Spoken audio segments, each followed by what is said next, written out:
Can you hear me, please? Yeah, we can hear you. Okay. It's been an enlightening experience with CAAP. Though I'm also into the renewable energy, the taking care of the environment, empowering women, and all that.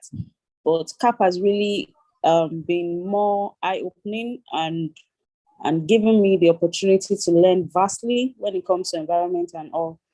And at this webinar, I'm hoping to learn more about the whole upcycling and, the process and what it involves, to be able to give me the wider, vast knowledge in that area. And that's it. Thank you very much. All right, thank you very much, Lillian. We look forward to hear from our speakers. And lastly, I want to pick one person, not to pick a male. Certainly, as if I've picked females all through. Then from my hands here, I'll be picking Raphael Ayoade Awobusi. Can we hear from you? What has been your experience with CAAP, and what are you looking forward to tonight?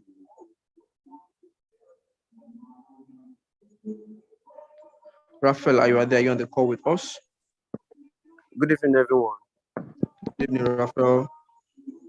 I believe the CAAP has been an eye-opening to most of us, and particularly me, having been a sustainable development goal advocate and having been an experienced gender and inclusion expert too. CAAP has opened my eyes to all of these recycling, upcycling, and how to deal with environmental or climate related issues, and how to live sustainably too. And I've had to share my experiences with those around me through my WhatsApp pages, my social media handles, and all of the take homes that we've had during our interactive sessions. I've had to share my experiences with all of my friends and those that are around me through my social media pages. And to this webinar, I will be expecting that I learn more from those that are around us and those that are participating in this project. And I would also be wanting to interact with vibrant youth around Nigeria and Africa at large. And I would also be glad to partner with everybody in a bid to achieve sustainability through this project. Thank you. All right. Thank you very much, Raphael. We appreciate, and I love that so much. As you're looking forward to have a lot of things to do. Also, one of the things at which CAAP is going to put us in place is to also have connection, collaboration, and partnership among each other. Also, permit me, I feel to recognize Mr. Emmanuel Oloyo, who is also a host to this program as a CAAP representative. We appreciate your audience and your time, Mr. Emmanuel. Thank you very much for joining us tonight. So tonight, we have our two speakers on the board here. We have Mr. Ashadi Abdulsalam Abiodun, and we also have Mr. Benjamin Okpara on the call with us here tonight. So tonight, I'll be reading out the profile of our speakers shortly, so as to know we have capable hands together with us here who will be dishing out to us what the safer planet, sustainable practice.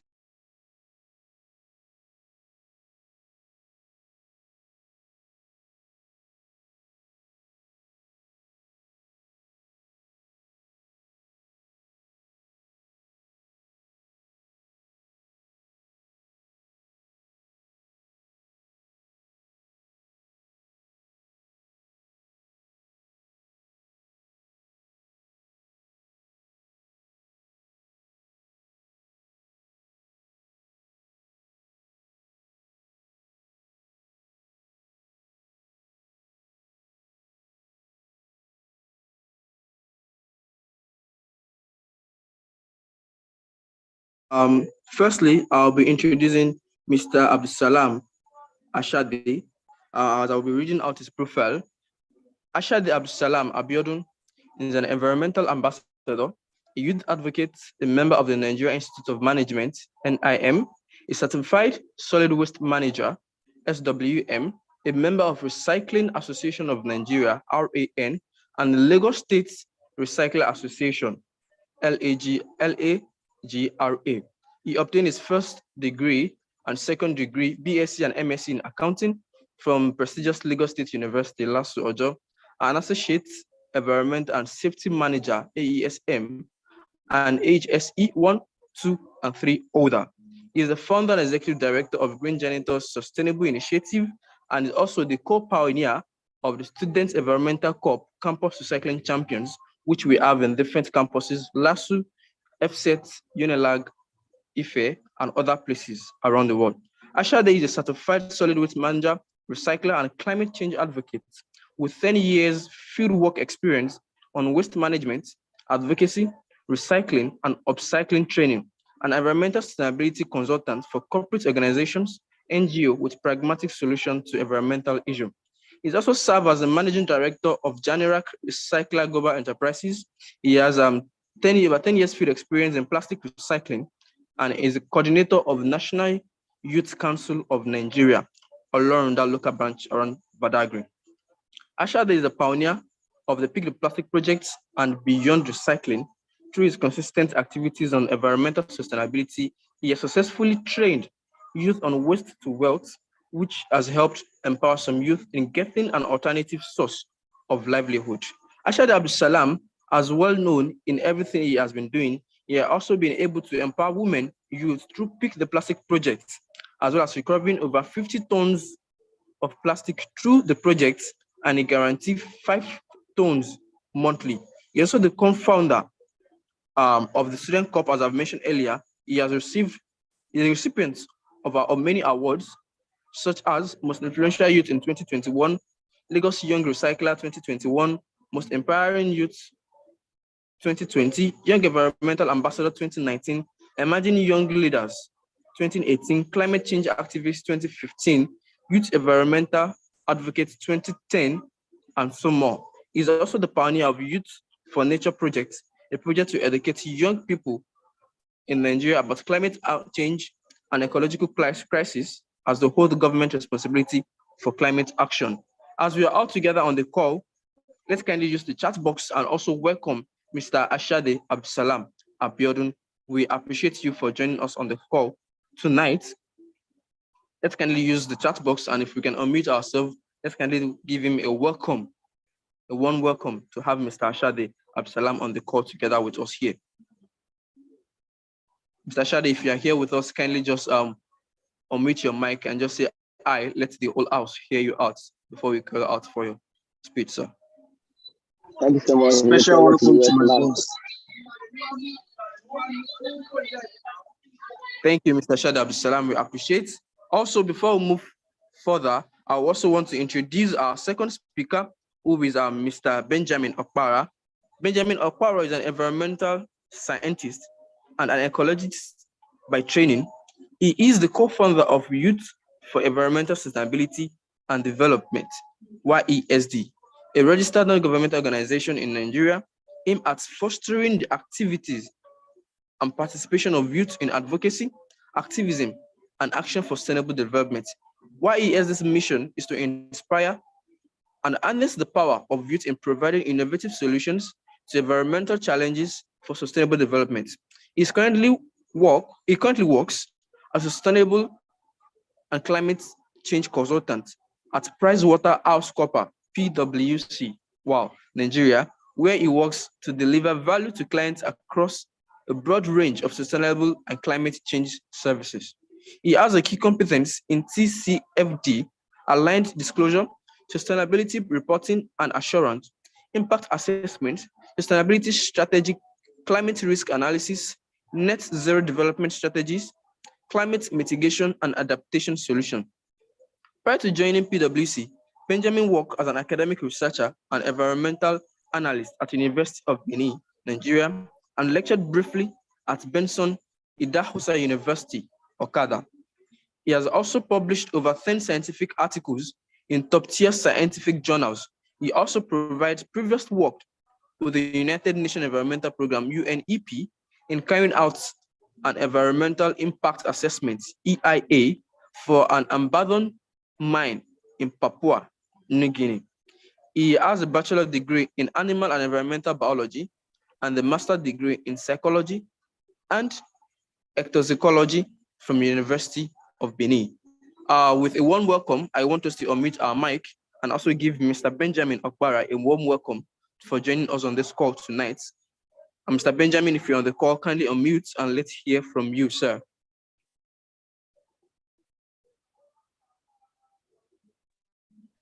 Hi, everyone. Good evening. Great to be here. Thank you for inviting me. Yeah. Oh, thank you very much, Mr. Benjamin. We appreciate you joining us on this call tonight. So tonight, I want to start with Mr. Ashad Abdul Salam, but he's going to give us his own topic, talk about sustainable practice for a safer planet. We'll want to give the mic to him so that we can hear from him first before we move to Mr. Benjamin. After Mr. Ashad, we will have a couple of questions. Mr. Ashad Abdul Salam, kindly unmute yourself to let us have your presentation now, sir. All right, thank you so much, Mr. Musalik. It's a pleasure to be here tonight, and I hope I'm audible enough. Good evening or good morning, anywhere you are hearing me from. Once again, my name is Ashadi Habsalam Abielu, and I'm the executive director of Creative. So, Mr. Musalik, I don't know if you would like to help share my slides so that it's clear. I'm going to be speaking to the slides so that I'm going to work with your timing anyway. All right, so I don't know if it's still on. I guess it has left. Okay. All right. Good evening once again. The topic before me is to speak on sustainability, right? Sustainable living practice for a safer planet. And I'll be taking us through. I wish Mr. Musoli could join us so that we can all have a visual of the slide. Firstly, we need to understand what is meant by sustainability. And if we look at the definition that was given by the United Nations, sustainability simply means meeting the needs of the present without compromising the ability of the future generation to meet their own. Meeting the needs of the present without compromising the ability of the future to meet their own needs. Just to take care of which is the needs. But we look, we'll see needs, we're talking about the water, healthy life, and so on. So looking at sustainable living practice for a safer planet, I would like to try to marry it with the sustainable development goals. I believe everyone here, in one way or the other, we have an idea, which is the SDGs 17. There's no how we'll be looking at those SDGs that are keen to sustaining the environment and, of course, achieving a safer planet. And when we look at the SDG, if you look at SDG 7, that is the affordable and clean energy. For all, several instances that we must make sure that we ensure access to affordable, reliable, sustainable, and modern energy for all. Also, SDG 11, which is sustainable cities and development, is telling us that we should make sure that the cities and the human settlement inclusive are safe, resilient, and sustainable. And if you look at SDG 12, these are the three SDGs that when we talk about every SDGs, of course, is talking about sustainability. But in the context of this presentation, I've tried to pick out those three SDGs so that we can have an idea of how to achieve sustainability for a safer planet. If you look at SDGs 12, it's talking about responsible consumption and production. And this is ensuring that we have a sustainable consumption and production pattern. All these three SDGs, in one way or the other, have a link to us achieving a sustainable living practice for a safer planet. Now, we have three dimensions of sustainable development goals, which is the environmental sustainability, the economic sustainability, and the social sustainability. I'll touch that briefly. When we talk about environmental sustainability, it is a conservation concept which is uh, which is the meeting of services and resources of the present and the future generation without affecting the health of the ecosystem that provide them. Let me come again. Environmental sustainability is ability for you to meet the services and resources of the present and future generator without affecting the health of the ecosystem that is providing it. When we look at the economic sustainability, it's talking to us about the practice of maintaining profitability. And when we are maintaining this profitability, in one way or the other, you must not be causing negative impact on the environment or the community that is surrounding you making the profitability. And the last one is the social sustainability. And of course, social sustainability is just talking about how communities and society can strive and continue to exist. Describe the actions that we can take to improve. Can also be called the three P's. We have the profit and of course sustainability. When we talk about the profits, we are talking about the economic sustainability, and we have the planet, and that is talking about the environmental sustainability. These are the three dimensions of sustainable goals. Now, this will take me to what are the ways in which and this is the main point of discussion. What are the ways in which we can now live sustainable? You see, we have different ways in which we can be able to practice this safer, achieve a safer planet by living sustainably. One is that you need to think twice before shopping, and that is where the three arms of waste management comes in: the reduce, reuse, and recycle. You see, product, every product that we purchase has environmental footprint.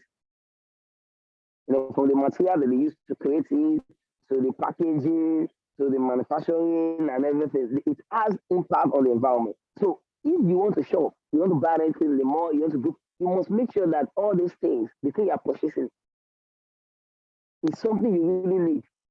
It's not something that's going to be wasted.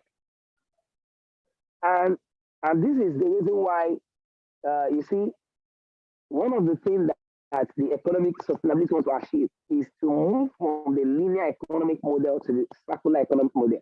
The linear economic model is for us to, purchase or buy something, use them, and you dump them by making them to end in the landfill. The idea of the economic sustainability is that we want to make sure that nothing is a waste until it is wasted. By moving to the circular economy, whereby when you use, you have to find a way to work to recycle. And that is how the model will turn around and there's nothing to be wasted.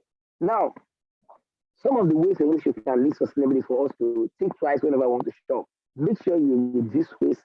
You use as many as possible. Some of us will go to the market, particularly the ladies, to purchase some food items. I want to make it simple as when we talk about sustainability, a lot of us think is one grammatic word or one grammatic representation or one way of life that is for the elite or some hierarchy people. No, every one of us can live sustainably in one way or the other. You went to the market, you purchase something, and you're being given a polymer. Of course, you can tell them you are giving a polymer the first day, you want to go to the market the next day, you should not even take the one you used the last time to that place. You need to reuse. By that, you're already reducing the amount of waste that you're generating. And of course, you're making us have a safer planet. Also, we need to go plastic free. We need to go plastic free. This is one of the ways we can be able to live sustainably. You see, we all know that one of the things that constitutes the our waste now is what we call the solid waste, and which plastic happens to be one of it. We There's a way that that we look at plastic, and you see, this plastic is causing more danger than we can ever imagine, particularly to the aquatic animal, and of course, we human beings. So, in one way or the other, we need to learn how to go plastic free.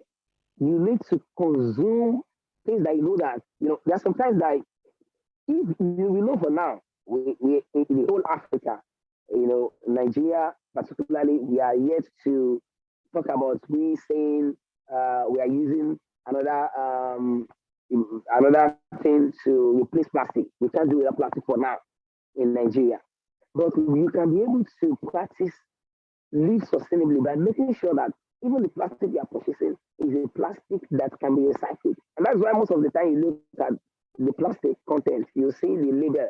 It's going to show a sign of recycling to show you that to tell you that this plastic can be recycled.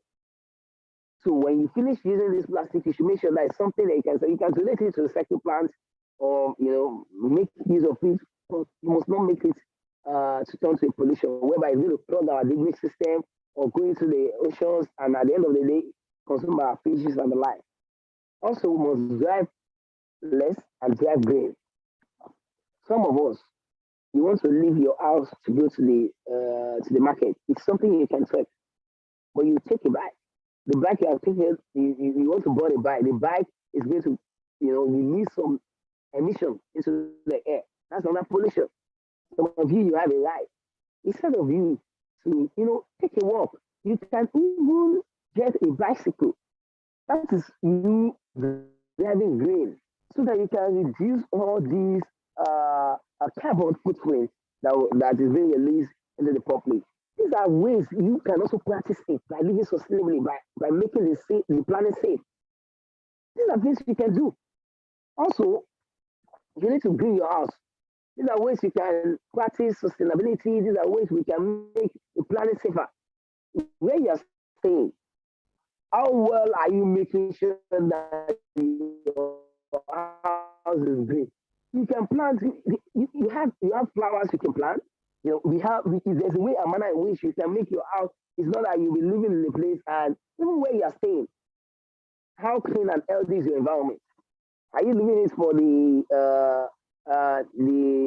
woman that comes around on Thursday to do the cleanup, or you are joining them to also register your footprint on the environment?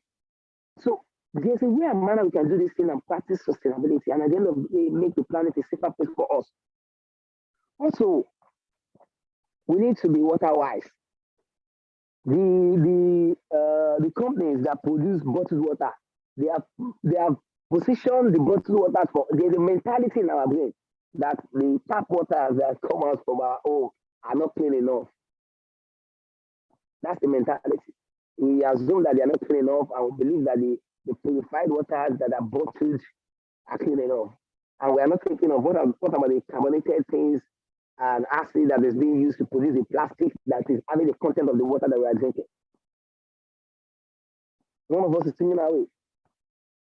We need to be water wise. How well are you wasting water? Sometimes water will be gushing out of your room, your toilet, or your bedroom, and you leave them wasted. And at the end of the day, to fuel your what do you call it? The soccer way. You need to be water wise. You don't need to waste everything. We have some of these. If you go to particular people that stay in the highlands, we have our wetlands that a lot of people have turned it to residential area by some feeling all these wetlands, and these are things that are giving us life. It's very bad. There was a time we created an advocacy on these wetlands, encroaching the wetlands and the life. These are things that give life to ourselves, to our crops, and a lot of things. So we need to be water wise. We need to make sure that at least you yourself, you are minimizing the amount of water. Of course, reduce the use of bicarbonated water, thinking they are safer than the one you use in your house. So these are ways in which you yourself can practice uh, that you can practice uh, sustainability. Not until you, because when we talk about climate change, it looks like it is one big dictionary. There's a way and manner we can do this thing, and at the end of the day, you are already also mitigating the effect of this climate change that we're talking about. So, and lastly, I'd like to tell us this, and this is my conclusion. I'd like to tell us this because we should have it at the back of the mind that everything we do in one way or the other have a way of coming back to us. We all know that the environment determines everything that we do. The food we eat, the water we drink, everything, the shelter, the environment determines it. So the way we do or we respond to the environment goes a long way. So conclusively, we need to consider the impact we make on this planet. We already know that we are facing the triple planetary crisis that's threatening our survival. So we need to be careful of the impact we make on this natural world. And it's supposed to be, it's something we need to take as a concern for everybody. Even if you can't do much, you can do advocacy. We are all on social media. It's by you talking about one thing or the other, about sustainability, once a week, if not every day. It's going to be sending this message, and at the end of the day, we'll be raising more environmental conscious citizens in the country and by extension in the world. This is a global concern, and every one of us needs to be concerned about it. I appreciate this opportunity that has been given to me, and I hope that in one way or the other, I've been able to, create another insight to how well we can live sustainably to achieve a safer planet. Thank you so much, and God bless you.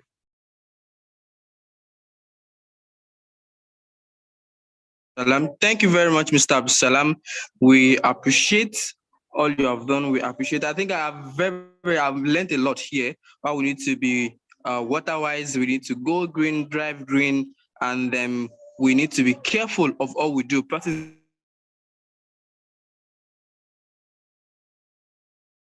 Salam. We appreciate all you have said. And I'll open up the floor for everyone who is on the call.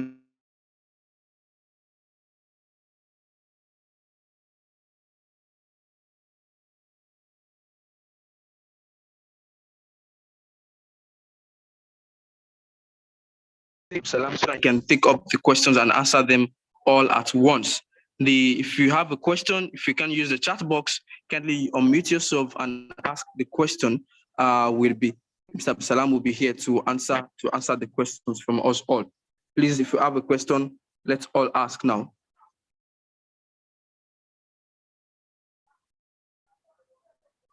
If you have questions that we feel like using the chat box, please kindly use the chat box for any question. And if you believe we can ask, let's unmute ourselves.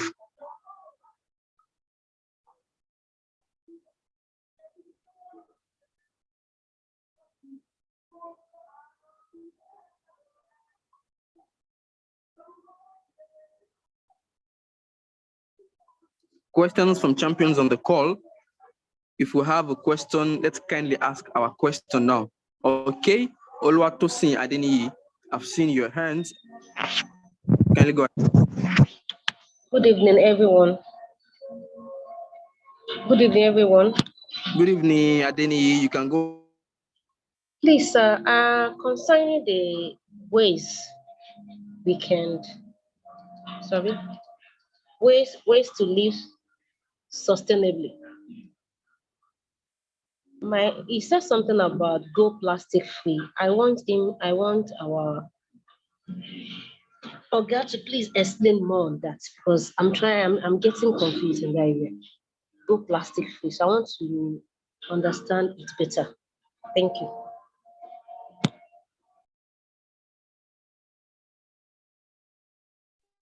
if I can get you, well, Adini, she said you mentioned something about to go plastic free.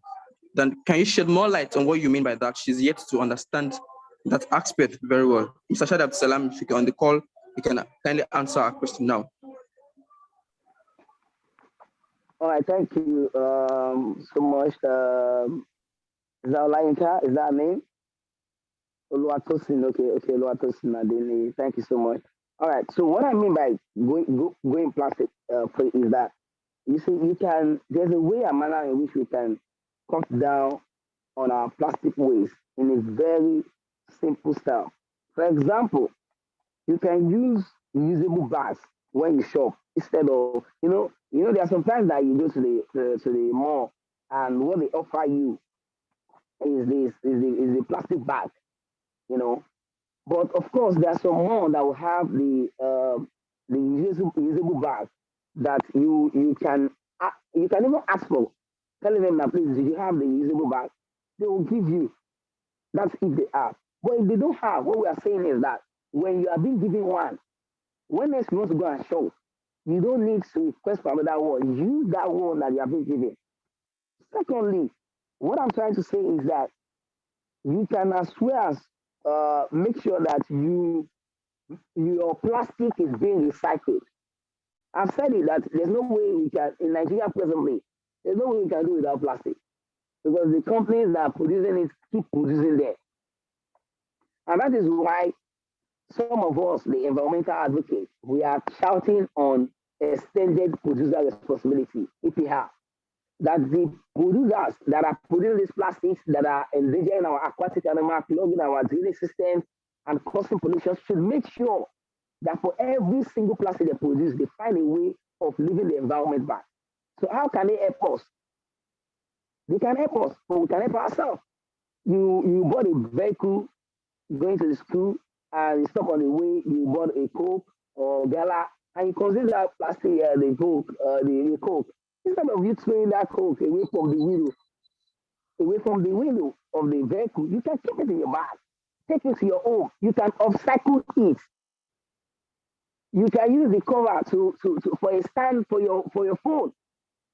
You can use the plastic itself to make a creative art. You can use the plastic when it's being gathered to make an automatic share. So that is the way I'm trying to talk about you going plastic free. To make sure that you reduce the amount of the plastic pollution that we have in the environment. I hope the explanation is enough for you. Thank you. Thank you very much, Tab Salam. Adeni, I hope he shed more light on that. So I Yes, think it's thank well you. understandable that Thank you. producers, and I think the last time I had a class questioning that who should be responsible more between producers and consumers when it comes to waste management. These are some of the things in our society which we need to look into to have a sustainable living practice. Do we have any other question for Mr. Ashade before I'll move on to Mr. Benjamin Okpara? He has so much been waiting on the call and he has started with us. We appreciate your patience, sir. Do you have any other question? If we can ask, kindly use the chat box and let me read out to our speaker so he can give a response before we move to Mr. Benjamin. Do we have any other question from anyone, please? Those on the call? Or do you want me to put up the name myself? Favor Broderick, Irene Oluwashino, Jane, Paul Mbonum. Do we have anyone who has a question?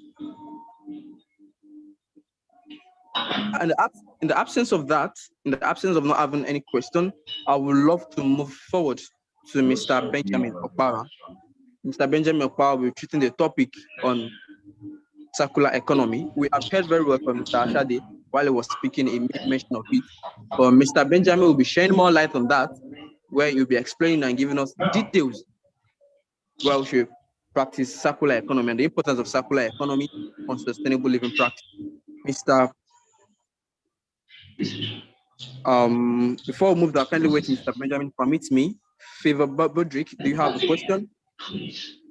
Yeah, good evening, everyone. Good evening, everyone. I actually have a question about if there's any state policy that guides waste management. For instance, you see people leaking the streets and kind of pouring waste on the road.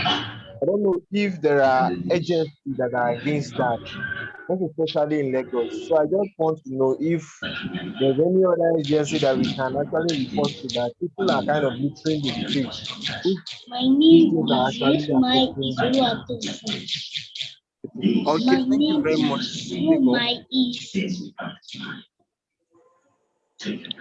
Um, Oluwatosin, kindly mute yourself, please, because of interference.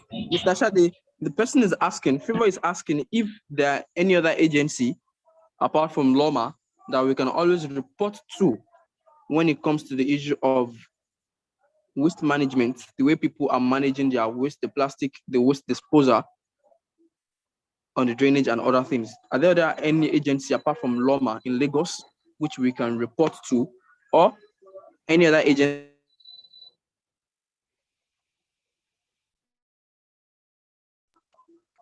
Can you hear me? Can you hear me?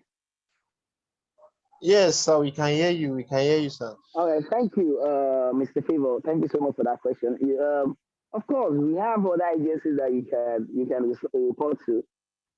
Firstly, we all know we have the Lagos State Waste Management Authority that manage our waste, and of course, they do beyond managing waste. They also try to regulate all the players in the waste sectors, both the recyclers, the PSP operators, and the like. We also, but when it comes to the pollutions, those that pollute the environment, those that are in charge, we have the Lagos State Environment Protection Agency. They call them LASEPA. They are the one in charge.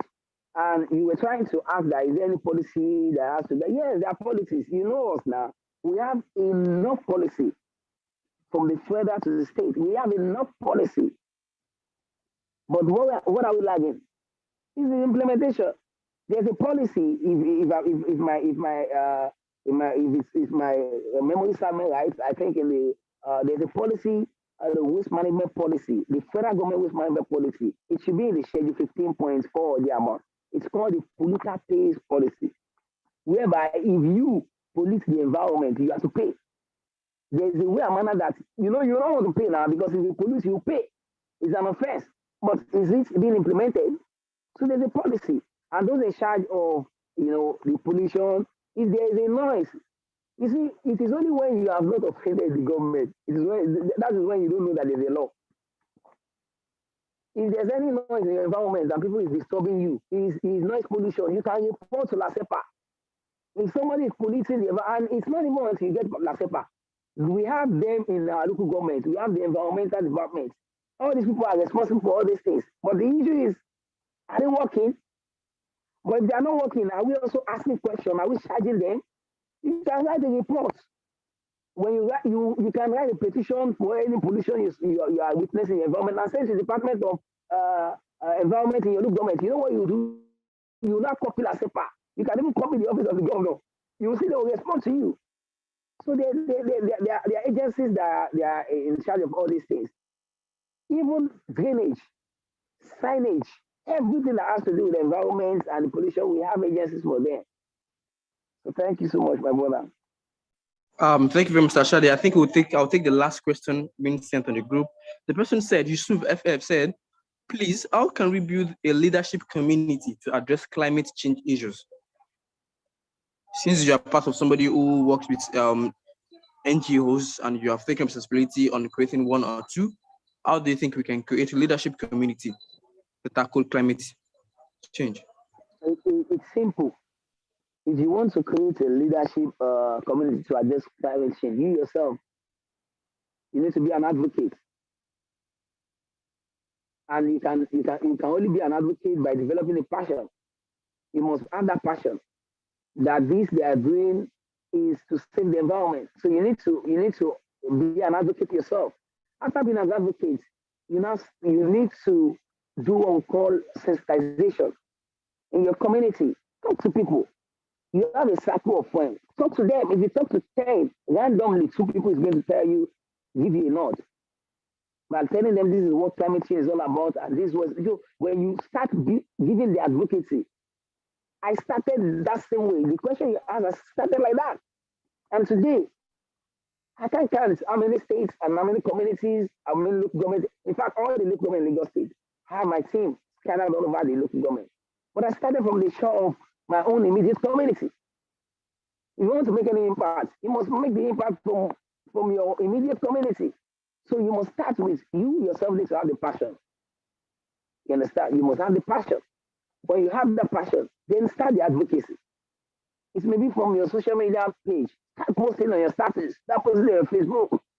Read more about climate. Audience, we And after appreciate that, you start talking to honoring people. our invites to attend. Thank you so much.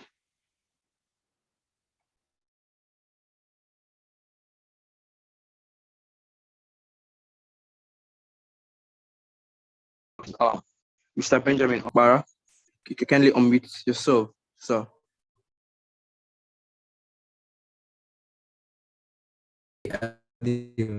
Abdulhamid, can you hear me? Yes, I can hear you, though there's a little network glitch, but I can hear you. If you can hear Mr. Benjamin, let's just use the chat box and say yes, we can hear you. Let's type it there. Okay, please confirm you can hear me. Then if you can help, I can my screen. So yeah, I think you're still sharing, so I can't share mine because you're sharing. I don't know if you can share. I can share my presentation. Yeah, right? yes, sir. If you want me to share, I can also give you let me check to give you. No, yeah, don't worry. I've I made you a have it co-host, already, so so I can share from here. share your screen. Okay, okay. I made you a co-host. Yes, sir. Thank you.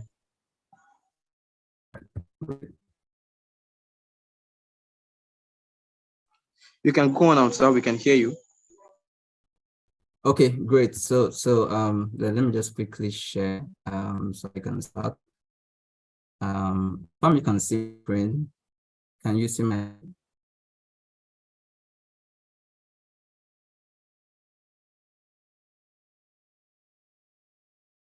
See my screen?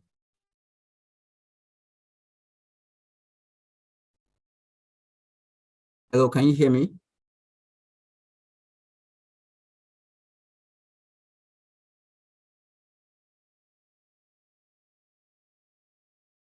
Hi, everyone. Can you hear me? I think there's a network glitch. But to be sure. Yes, sir, we can hear you. We can hear you. Okay. Okay, great. Yeah, we can hear you. I just wanted to see your screen confirm. now, sir. Great. Thank you once again for inviting me to this particular event. Climate actors who are really interested in the fight and the advocacy for climate change. I think it's really to see that of you act in the fight for climate change. I'm really encouraged with what I've heard this evening, and also what I've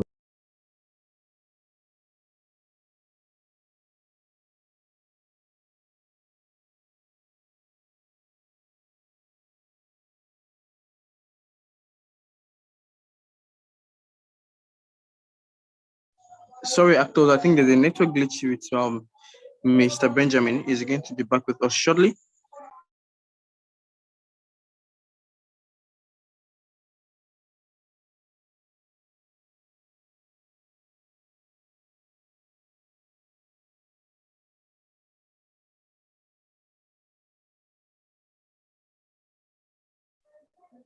Mr. Benjamin, you can write them, sir.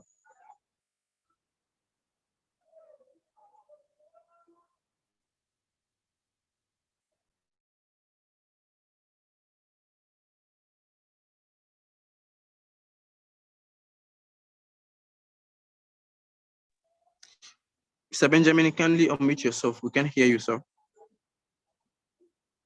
Oh, sorry, I think the network is fine. Can you hear me now? Yes, sir, we can hear you now, sir. Okay, great. So the outline for today's talk is we'll be looking at waste, of waste, what is waste reduction, what is a linear economy. We'll try to understand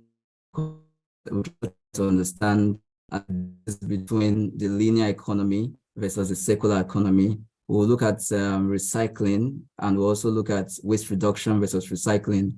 And we end up by talking about why we should recycle. All right. So I believe a lot of us have a very fair knowledge of some of these so much time trying to explain what each of them means. So let's start with what is waste? Waste is defined as an unwanted and unusable material that is of no use. We know that normally we have a lot of wastes everywhere, and waste can be in any form. It can be liquid, solid, or gas. And basically, most waste generated during the extraction of raw materials, the processing of raw materials into intermediate and final products, and the consumption of final products and other human activities, right? So the types of waste, there are two basic types of waste. I believe we know some of this already. Waste can ever be classified into biodegradable waste and non-biodegradable waste. Now, what is the difference between the two of them? You know, when you hear the word degradable, it means that it can be broken down, right? So when I hear the word biodegradable, it means that it can be broken down by a biological activity, right? So biodegradable waste are waste that come from our kitchen, and it includes food remains, garden wastes, and all of that. And they are basically known also as moist waste. Now, what happens here is that because of the fact that they are moist and they contain water, they are able to undergo some kind of metabolic reaction that enable them to decompose over time, right? But non-biodegradable wastes are the wastes that can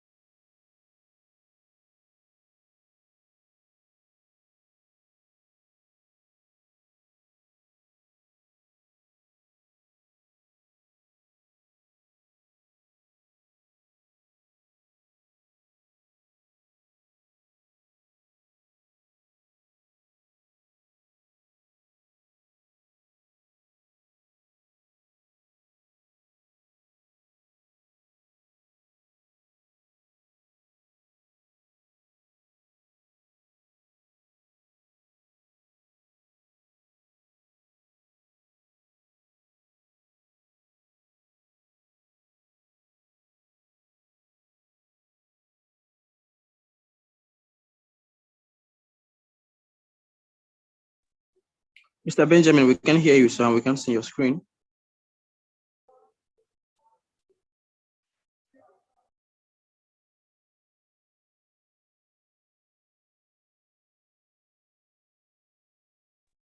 Hello, can you hear me? Yes, sir, we can hear you now. Yeah, I think my network is quite shaky, but let's see what we can do. Can you see my screen? No, sir. No, sir. We can see your screen. Okay, let me share again. It's just so sad that it's different, but let's see. You can.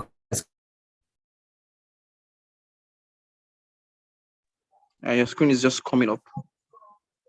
Okay.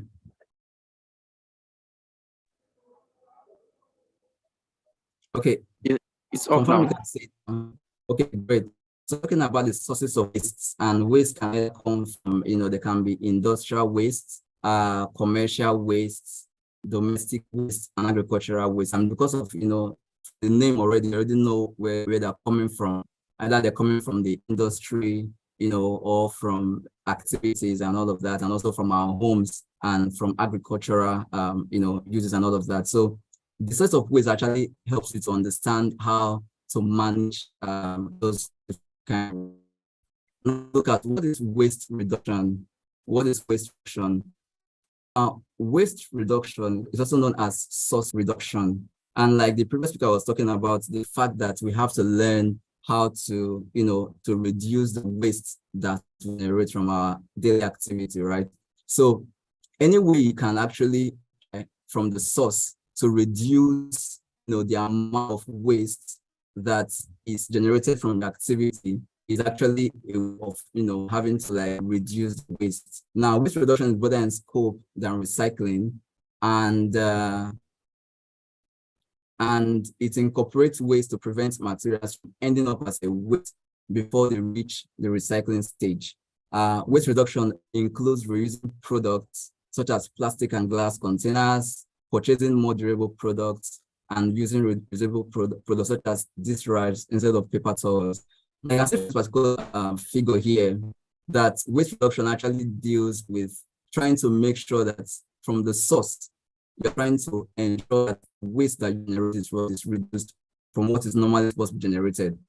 Do you get? So we have different, of course, the different hierarchy of waste management, talking about reuse, reduction, reuse, recycle or compost, recover energy from the waste, and then disposal or landfill options, right? So we'll go on to what is the linear. The linear economy is a strict economy. From the word linear means that is very, very strict. And linear economy actually refers to a product, right? First, you make something out of it, and after using that particular thing, you dispose of it as waste, right? It's a system whereby you just extract from the environment, you use them, and then you dispose. Do you get? Now, this particular linear economy is a very, very polluting system because it degrades natural systems and is the driver of actually using change and biodiversity loss, because the earth.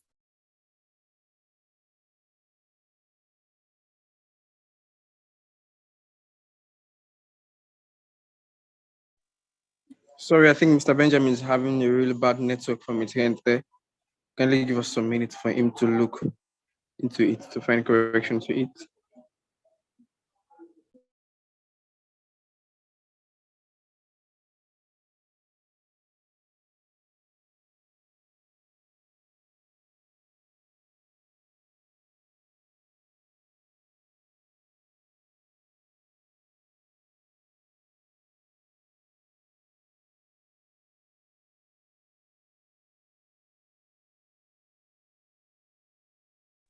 Sorry, I think my internet went off again.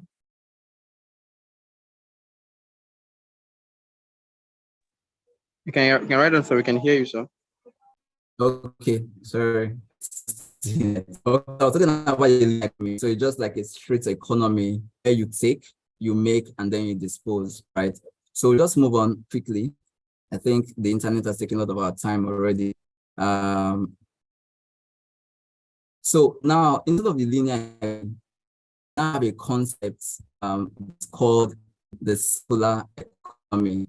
Now, what is circular economy? From the word secular, you know that it means something like it, that's a circle. Now, and a circle does not have a start point and an end point. Now, circular economy is the opposite or alternative to the linear economy. And it's a model of production and consumption which involves sharing, leasing, reusing, repairing, refurbishing, and recycling existing products as long as possible. In such a way, the life of the product is what is extended. Now, circular economy is the departure from the normal linear economy that we have, where products are just like used and then they are disposed. So in essence, circular economy actually helps to ensure that products are actually reused and they are recycled in the system in such a way that they end up becoming reusable all over and over again. Just like the way you hear the word cycle, it keeps on going back again and coming back again. And then it ensures that the system is able to use a particular product over and over again, right? So now this is just a graphic showing the difference between the linear economy and the circular economy. So the linear economy here is trade, but you just take the products, you make, then you dispose it as waste. But circular economy is like tries to close the loops and the gaps in the linear economy in such a way that the product actually ends up being reused over and over again. So in this way, you make, you use, and then you recycle. Again, you use and you recycle. So just a way that the product keeps on going back and back to the system to be used again, right? So it's just like between the economy and the economy. The economy, as I said before, is take, make, and waste. The circular economy is reuse and cycle. Now, linear economy actually talks about eco-efficiency, while circular economy talks about eco-effectivity, right? And in the linear economy, there's downcycling, but in the circular economy, there's upcycling, and also high recycling. The linear economy focuses on products, and the circular economy focuses on services. So these are just like broad overview difference between the linear economy and circular economy. Right. So what are the principles of circular economy? Now, circular economy is built on three main principles. And these principles are: number one, eliminate waste and pollution. Number two, recycle products and materials, and number 3 is regenerate nature. Now, let me just tell a bit on this. Is the fact that you know that the earth has a natural ability to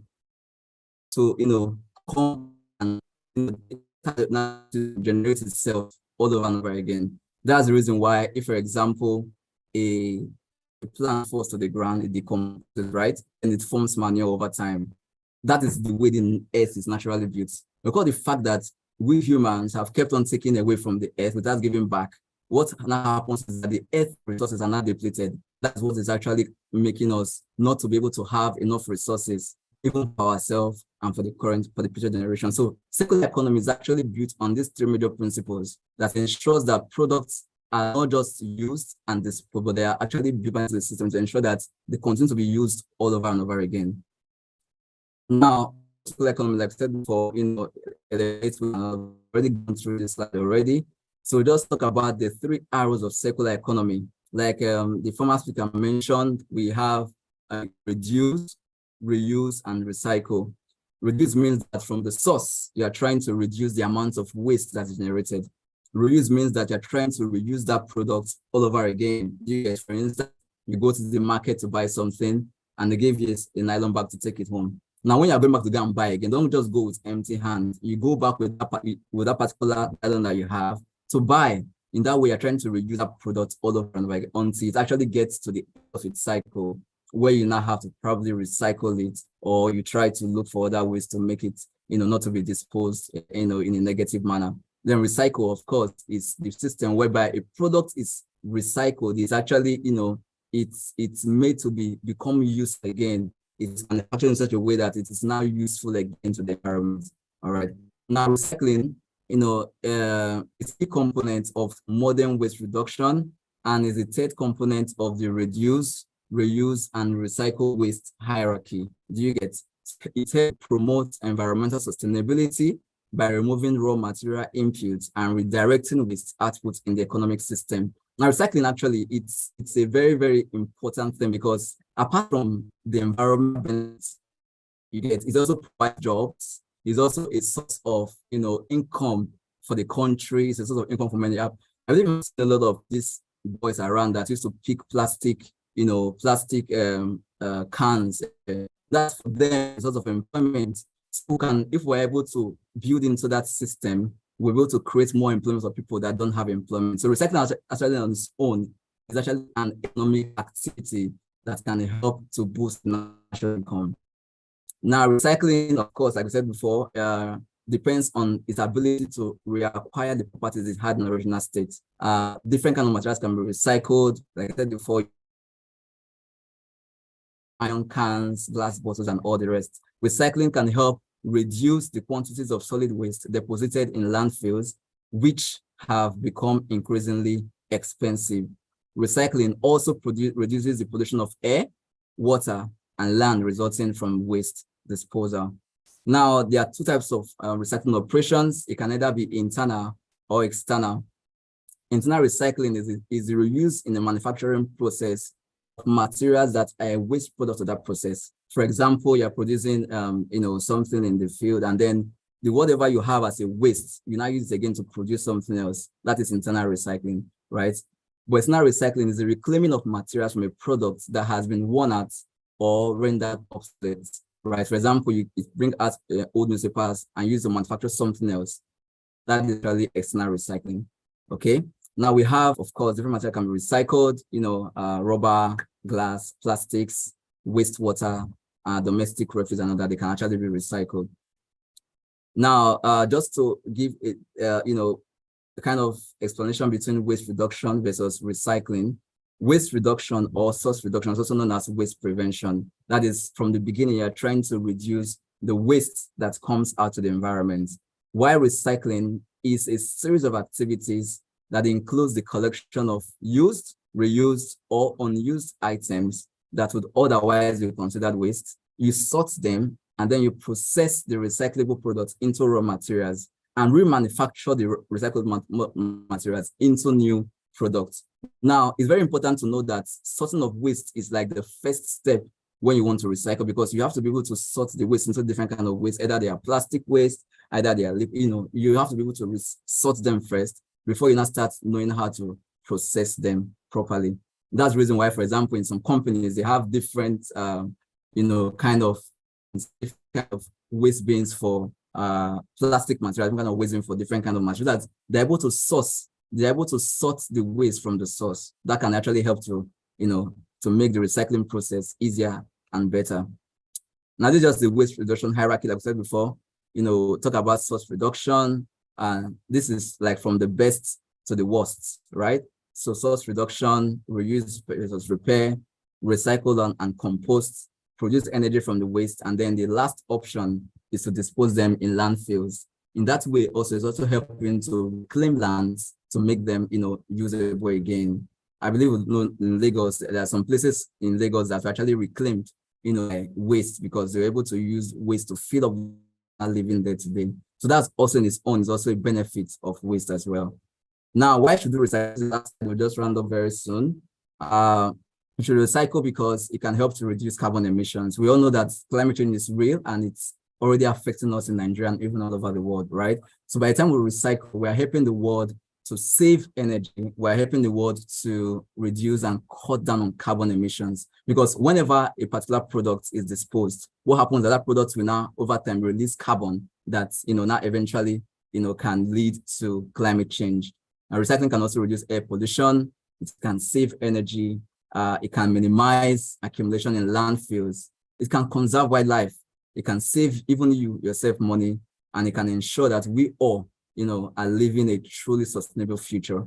So now the take for me from this particular topic is the fact that we as climate actors, we need to go out there and be advocates. Like the previous speaker said, first of all, we need to be on our own advocates of, recycling, advocates of the circular economy.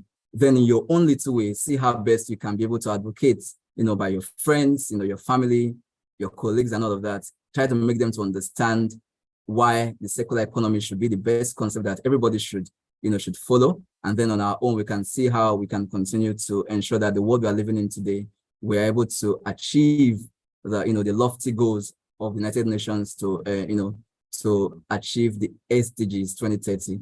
And I hope that as time goes on, we'll continue to collaborate further, and our work will actually continue to yield more positive outcomes for us and for the future generations. Thank you very much for listening. Thank you, and I will take questions if there are any. Thank you. Thank you very much, Mr. Benjamin. We appreciate, bit the network was even a little issue, but we appreciate your time. I appreciate everything you have put forward. Dear climate actors, now the line is open for us. If you have questions, let's use the chat box. And if we feel we are okay with asking the question, we can kindly unmute yourself and ask the question directly. Anyone who has a question, please kindly unmute yourself and ask the question. Our speaker is available to hear us all and give responses to our question.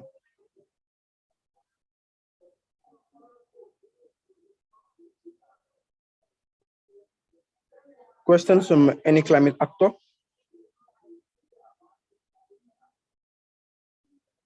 Questions from any of the participants on the call here? Yeah, Broderick, you have the floor. Yeah, good evening, everyone, once again. My question is actually on the media, at which we as advocates or actors, how can we also help in this recycling stuff of a thing? Because I discovered that I don't see like most of these organizations, I've not seen most of their workers out there that, or a department that are concerned with recycling. I've not seen it. I've kind of been looking around. You see the kind of plastic we are having on the street. I don't know if we as advocates or actors can actually assist in taking these plastics back. I don't know if we can do that. So that's my question.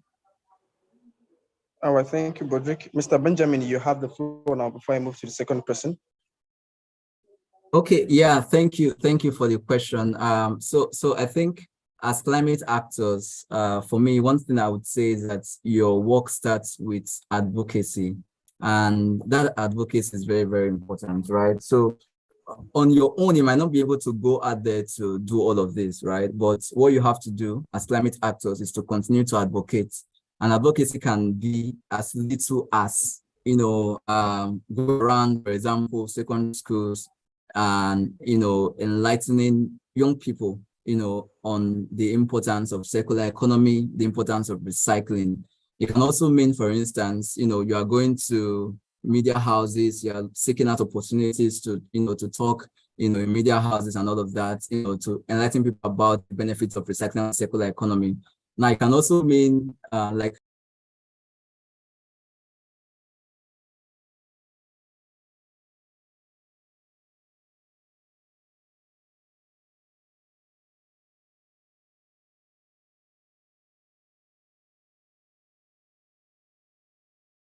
So I think Mr. Benjamin is having a network glitch again. Yeah. So, favor, in addendum to what Mr. Benjamin has said, there are organizations out there who put recycling into place. Example is that of Mr. Ashade, the first speaker, Janirak. They also do recycling. They also do clean up, and they are also open to take volunteers in any location in Lagos. Green Janitors, you can search online for Green Janitors Sustainable Initiative. Yeah, you can join them and volunteer with them to advocate and all. And I think there's a place in the island where there's an organization, yeah, that takes recycling plastic. They take plastic in, you bring plastic, you take a gift. Yeah, you exchange plastic for gifts. When they weigh them, depends on the certain measurement. Then you take a gift. So recycling organization, they are not much, but they are there. They're just like having a specific location. Janarak is in Badagry. It's far from the island on the mainland. It's towards the end of Nigeria, the end of Lagos. So we also have some on the island to which we can also check online. You see them. That's for Lagos.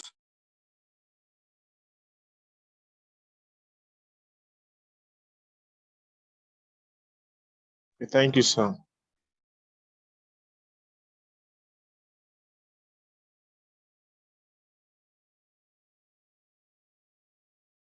Amidu Mohammed, you have the floor. You can unmute yourself. Okay, good evening, everyone. Eid Mubarak to everyone as well. I want to say a very big thank you to both of our guest speakers, Mr. Ashadi, the Executive Director of Green Janitors. Thank you for everything you do to promote a sustainable lifestyle in Nigeria and Africa at large. And to our second speaker, thank you very much. Yeah, my question lies more like an interactive discussion. It's about there's a growing demand for sustainable products across the world. And many people actually have this, I'll call it a misconception, that promoting or living a sustainable lifestyle is kind of expensive. Yes. But we need to let people know, understand that sustainability is not as expensive as everyone thinks it is. In the long run, it's actually cheaper. And I'm going to give an example. The example is in terms of energy sustainability. Installing a solar panel or a solar energy system at your place of work or at your home might seem, costly at the first, what do you call it? At the first instance. Maybe they say you should pay 500,000 and the rest of that. It might seem expensive. But when you look at it, you pay almost 40,000 naira per month to NEPA, and they don't even bring the lights like the light is not constant. So if you look at it economically, it's actually more sustainable. And there are other sustainable practices that we could engage in, things like putting your phones on power saving mode, cleaning up your email inbox, avoiding taking notes on paper. You could always jot with your phone. And sometimes you could, take voice recordings, and there are apps online that can help you transcribe it into writing. And again, instead of, driving to work, you could just pick a day and decide, okay, I'm going to stroll to work. I'm going to leave home earlier than I usually do, so I can walk down to work instead of using a transport or, driving to work. And apart from that, there are a lot of sustainable products or sustainable alternatives in the market that we could actually use instead of the traditional products. Example of them are there are green furnitures now. When we talk about green furnitures, there are furniture materials that are made from recycled waste, like tires, fabric waste, and plastic waste. So you using these products, you are adding more style to your sense of living, and you're helping to protect the environment because a lot of timbers and trees are cut down to produce furnitures. There are also what we call eco-fit footwears. Those are footwears made from recycled tires and discarded plastic waste. You get. So these are a lot of options we can explore in our road to live a sustainable lifestyle. Yes, and let's all try to promote a sustainable lifestyle. And I would like to also tell you guys that Plastic Be Creative Solutions, which I'm the creative director, we produce a lot of sustainable products or sustainable alternatives like eco-fit footwears, green furnitures, eco interiors that you could always use to protect our planet. Thank you very much. Thank you very much, Amidu Mohammed. We appreciate that. Yeah, that is another contribution from Amidu Mohammed when he talks about understanding sustainability is not something hard or costly, but something we can start up gradually. It's a gradual process, just like Mr. Ashade has said earlier. If you're going to the shopping mall and all, those of us ladies who has tote bag, we can also use it and also reuse so many times. And if you're using plastic nylons, plastic nylons, instead of requesting for another, you can always keep them and always reuse them. So also going to be going plastic free. And also understanding that there are also other products that which we can use to encourage our sustainability. Rightly still on this webinar, still on this call, if we have any other person who has one or two to add, as we could not have Mr. Benjamin back on the call due to network glitch. If we have anyone who has one or two to add about sustainable practice, let's have one or two conversations. What have you heard? What do you understand? How do you think you can go on with that? How do you think you can practice all we have heard? Sustainable living practice, circular economy. How do you think we can come together, collaborate, and bring sustainable living practice into existence in our society? The floor is open for us to talk. And I also want Funake Jane Agu to also have our own quarter to add to this.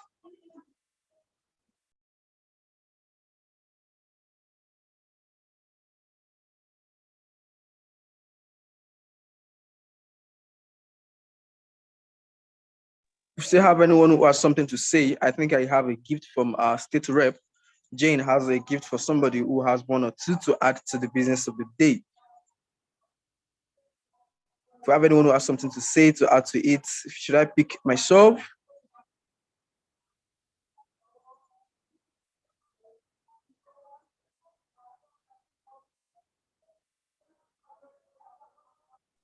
I think I'll be picking, okay, Ikma Kodri, you have the floor.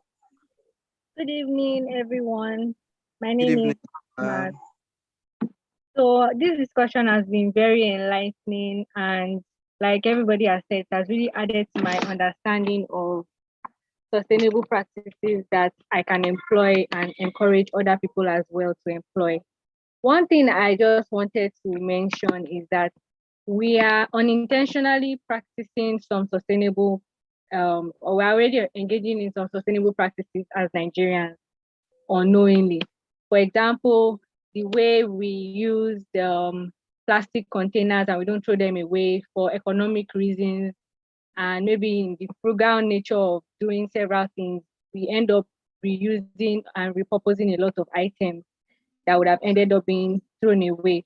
So I think one very good way to approach sustainable practices in Nigeria is to go from the angle of making people see that it is something that, number one, we're already engaging in unknowingly, and number two, it's beneficial to our pockets as well, because I feel a lot of people may not really see the importance of it directly to them.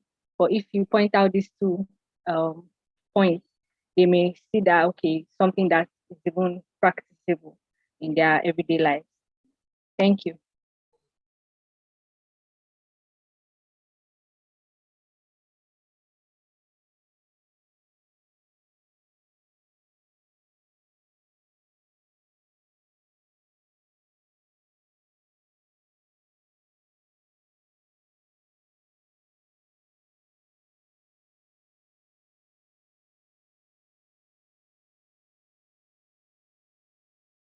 Okay, thank you very much, Ikma. We appreciate.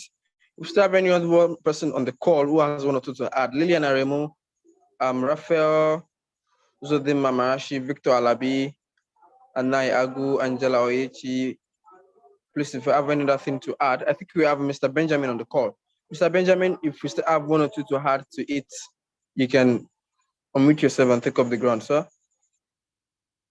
Okay, yeah, hi. I don't know if you can hear me. Sorry for the network glitch. Yeah, we can hear you. Just I couldn't, yeah. Can you, okay, sorry for the network glitch. I couldn't go out because it's quite late. Network in my area is not so good. So, but just to sort of like, I was landing on the point before my network went off about the advocacy aspect. Is the fact of us taking little actions. Like I was saying, it can mean you know, on your own, trying to spread the message, sensitizing people.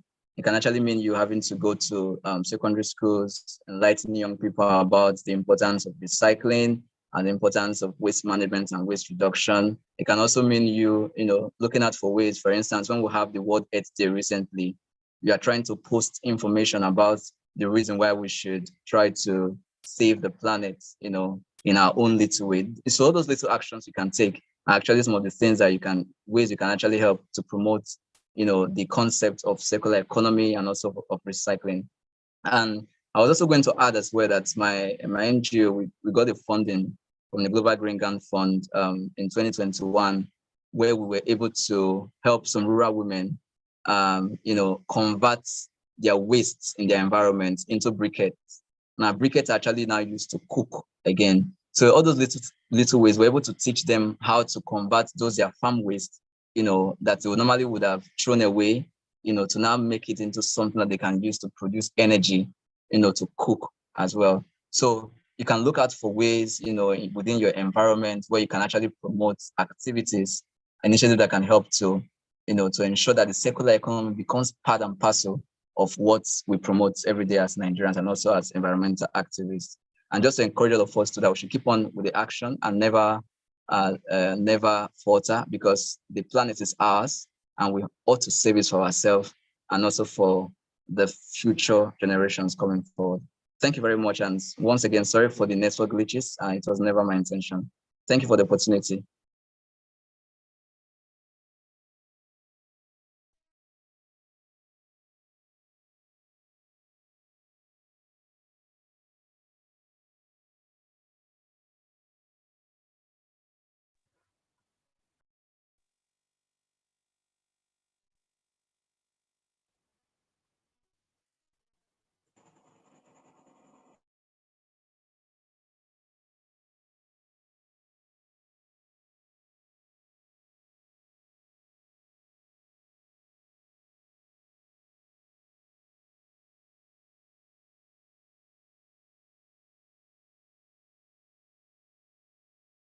Um, yes, sir, Mr. Benjamin. I still have a question for you, although I'm not the host of this program, but I don't know if I'm permitted to ask.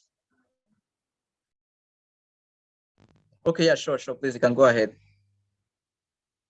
My question will be on the advice for organization that normally produce this plastic. You know, during the past conference of people, of parties we had, they were like putting critiques on Coca-Cola and the rest of others that one of those actors that produce plastic and the rest of others. I don't know. Is there any way you could advise them on how to reduce, because this thing actually is affecting the environment. You see, most of these people, they will gather this plastic and they will burn it. Most especially where I find myself, they are so kind of mean with this. They always do this on regular basis. So I don't know if you have any advice for organizations on how to kind of manage the production of plastics. Okay, yes. Thank you. Thank you very much for that.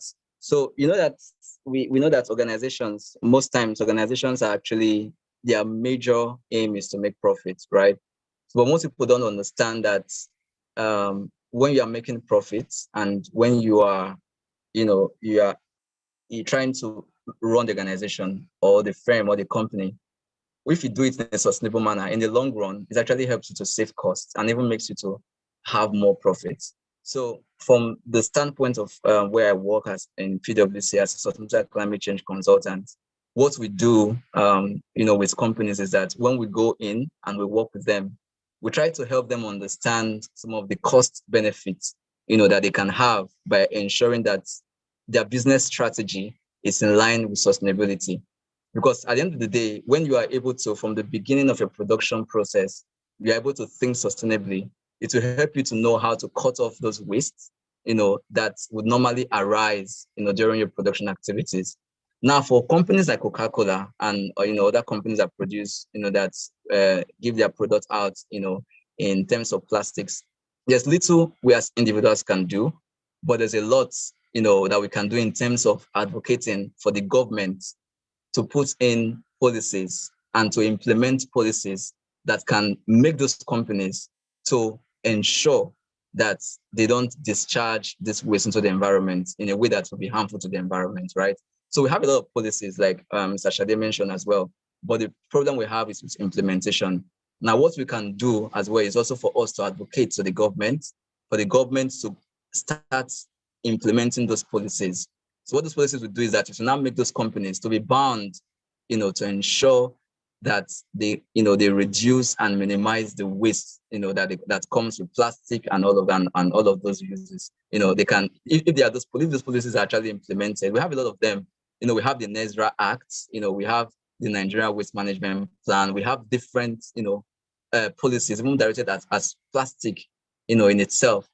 But the problem we have is its implementation, right? So if the government can actually implement these policies, it will make these companies to be bound by all means to, to obey and to ensure that they are not discharging this into the environment. So what we can do, like I said before, is for us to advocate, to keep on advocating. That's actually the power we have as non-government organization, for us to keep on advocating for the government to actually go in there and implement those policies. And what we do as consultants as well is also to help those companies, to see the cost benefits that can come by, ensuring that our business strategy is in line with sustainability. And that's what some of the work I've been doing as well in PwC, trying to help companies to see the relationship between all of those. And it's actually very interesting.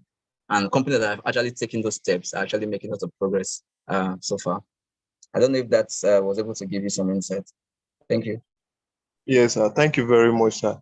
What I can see from this platform is it seems like the hosts and the co-hosts, they are not available. So I will be giving the chance because we are already beyond our time. I think I'll be giving chance for one of the participants, that is Lilian Aremu, to kind of give a word of appreciation to the guest speakers. Thank you, ma. Lilian Aremu, you can just, so that we can close the meeting. The time is already far spent. Thank you very much, ma. The floor is open. Hello, good evening. Thank you so much, Mr. Benjamin and Mr. Shade. I don't know if they are still here, for granting us the opportunity to have you here with us.